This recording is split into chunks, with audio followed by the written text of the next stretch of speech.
Here's how I use my digital download product shop to make $40,000 in just 30 days. That's right, 1 month.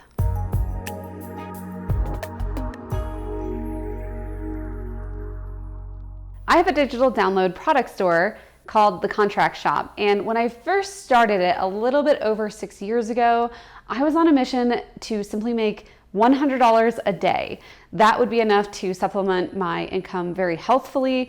And I knew that it would get me to be able to see the growth that I wanted in order to start supporting myself with this business. It gave me a goal to work towards, and I've encouraged lots of other people to try to hit this $100 a day mark as well.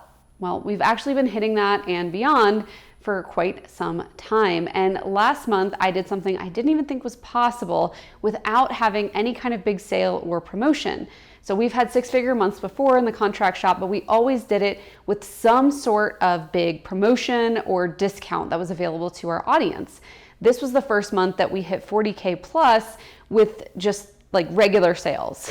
In April 2021, we actually made about $1,300 a day instead of $100 a day on average. And I know that if you're just starting out with your digital download product shop and you've maybe sold a handful or none at all yet, there's no shame in that game. That's why you're here, to learn from me and my mistakes.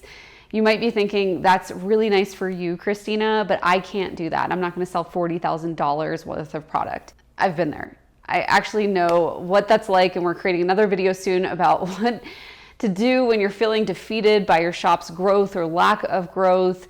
But the biggest thing I want you to know today is that this took me about 6 years to build into something that makes over $1,300 a day just passively. In fact, as I've been recording this video, we've had 2 sales come in around $300 or $400 each. So it really is a nice passive stream of income, and it can become your livelihood. But you have to know that most of the revenue that we do make comes from those big pushes, those big sales that we host throughout the year. So that was a big deal when this was our biggest month to date that didn't involve any kind of promotion or sale. It was just a slow burn to that kind of growth and a dedication to really building this contract template store that is better than any of the other ones that have popped up since we've started, that have tried to copy us over the years. By the way, you're going to see a lot of copycats in your business, especially if you're onto something good. But don't worry about them. Just focus on building your own brand. And I have lots of videos on that. So make sure you're watching them all, because if you build a brand, no one can touch it. All right, so how do we hit $40,000 in April 2021? It was a culmination of a few things. The first was a pretty robust content strategy like this on YouTube. We're finally gaining some steam there. Our Instagram account was more active than ever. I mean, considering last year it was dead for 14 months. We've updated our branding to reflect the work that we've been doing with our amazing designer and what we've been doing as a team behind the scenes. We also started working with a new Instagram caption writer, a copywriter, a couple months ago, and we ramped all that up, including how we are approaching Pinterest from all these different content platforms. We had a backlog of lots of content, blogs, videos to create new Pinterest graphics, and our team members have been working really hard to upload and share all that with you. We also updated our Pinterest boards and got things cleaned up over there. That made a huge difference in our traffic. Honestly, we've just been tightening things up, not really creating new things. So just going through the content plan that we had, but really tightening it up on the back end, looking at how we can redistribute the things we've already created. It also helped. We were featured on a webinar to a really large audience. Shout out to Becca from the Happy Ever Crafter. Thanks for featuring us.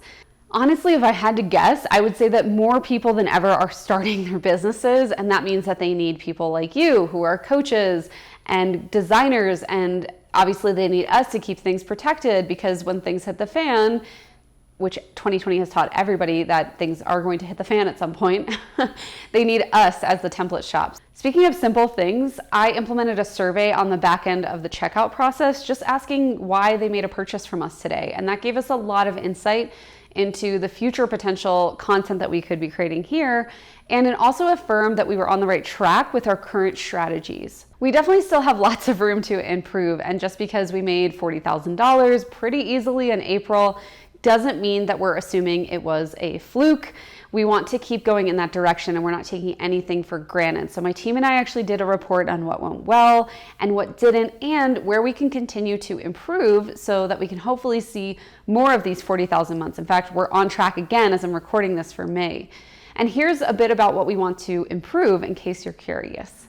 Number one, our affiliate sales weren't super high. We could definitely do a better job telling our affiliates about how to promote us and our latest offers that they could be sharing and how that benefits them and their audience. We also had more refunds than usual. If you don't know, we always have a 14-day any reason return policy in both my companies. And because we had more purchases, we naturally had more returns. We found that ramping up our Pinterest and YouTube strategies was really helpful though, and we got a lot of sales and just new looks from YouTube and Instagram this month, and we also upped our Pinterest strategy, and those things seem to be paying off, but it's also a colder audience, so we're always going to get more refunds from colder people. We're definitely going to be pinning a lot more products and sharing more content that's relevant to our audience though. And we are excited to be looking at what gets the most clicks and the most traffic so that we know what is most needed for you guys. If you'd like to hear more recaps like this, please let me know by liking and giving me a comment about what was helpful about this recap so that I know what to include in future ones. It's really helpful, and it also helps me to know how I can better serve you and what you want to hear more about behind the scenes of. Don't forget to subscribe, and soon I'll be back with another monthly revenue report. Bye, everyone.